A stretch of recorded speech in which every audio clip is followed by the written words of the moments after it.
Welcome back. We continue with our corporate conversations. Apollo Hospitals is the next company on the radar.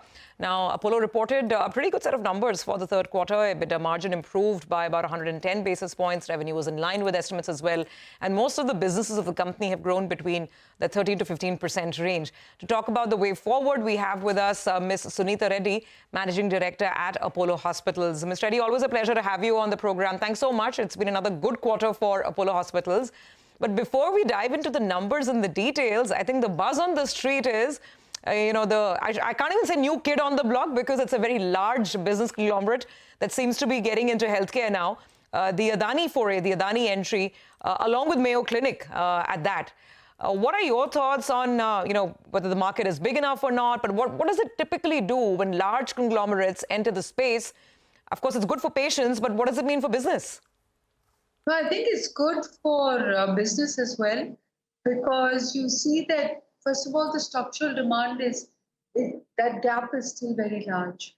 The second is a validation that these type of hospitals, this format is the right thing to do, which is why people like Adani are entering the business.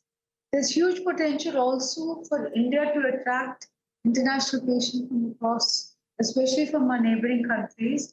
And if you look at Adani's location in Bombay at the airport, I think he's really tapping into the potential of international patients coming to Bombay. Okay, you're of course, being very, very gracious as you always are. So it will be good for perhaps a lot of the international patients looking at Bombay as a destination. But again, I mean, just to press on that point, does it, in the cities in which we have such a large launch happening, with more beds coming in, and I think they're talking about, 1,000 beds, does it drive down pricing in any way whatsoever, or is the demand way too much for it to make any dent on things like pricing? So Bombay, as we studied it, is a 70,000 crore market. I am sure there's space for many providers to do well. And, if you look at the way the city is growing, definitely huge opportunity. And 1,000 beds, I have to say that Apollo thinks differently, because we've been cutting down our ALOS almost every year, which shows that even with the 400 bed or 450 bed capacity, we're able to do really good revenues. And if you look at our performance this quarter, with 68% occupancy and a reduction of our loss by 1%, we've actually created additional capacity of 160 beds. The demand for healthcare, of course, absolutely exploding, and quality healthcare. Ma'am, thanks very much for joining us. Good morning, Prashant here. So let's just talk about the numbers. Revenue growth has been 15% on a year-on-year basis. What was the mix this time that led to a 8% increase in average revenue per occupied bed? It's just under 61,000 rupees. And what is the guidance here going forward? I mean, this quarter, Jan to March, and ahead as well. So the ARPOB really grew because of our Congo mix. There was a 10% increase in volumes for Congo, which is cardiac, oncology, orthopedics, neuro, and gastro. These grew really well, and this resulted in the increased ARPOB.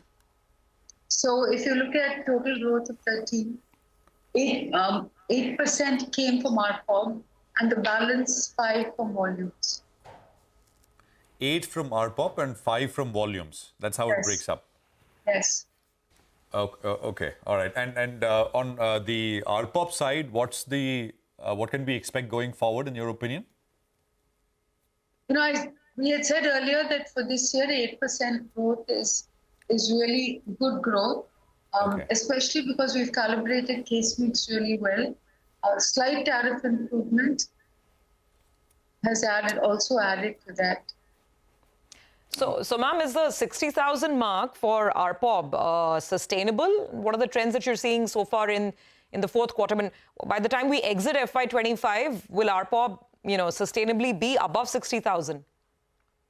It could be above 60,000 because in metros it's around 70,000, and ours is also present in Tier 2. But clearly, this is a very sustainable ARPOB that can grow at 4%, continue to go even by another 4 to 5% going forward. Hi, good morning, ma'am. Good to see you in. What about Apollo Healthco? Out there it's shown a good revenue growth, I think, of mid-teens, and also margin improvement is what we've seen out there. What's the outlook on this business? So if you look at Apollo Healthco, revenues came in at 2,352 crores, representing 15% growth. But more importantly, the company turned profitable with 32 crores of profit. And going forward, we're seeing increased by 25%. We have 7.9 lakh users, and that increase in utilization is really driving both revenue and profitability. Okay, and what about Apollo 24/7? The GMV, I think we were looking at was around 4,000 crores, is what you had briefly mentioned. Is that on track? We're not on track for 4,000, but clearly our GMV at 760 crores represents an 11% increase. But more importantly, I think we need to calibrate growth with profitability. And this is the strategy that Apollo will employ, that growth is important, but profitability is required. Okay, so you end the year then at what? If not 4,000 crores, should it be in that vicinity of around 3 to 3,500 crores, since you've already done nearly around 800 crores in the past quarter? Yes. Ms. Reddy, when speaking of profitability, I'm looking at Apollo Health and Lifestyle, and there at the net level, of course, losses have reduced quite a bit from 14 crores. The losses down to about 8 crores. When do you break even at the net level for Apollo Health and Lifestyle? In next year's first quarter, we should break even. We are really driving the diagnostic business with a 15% margin.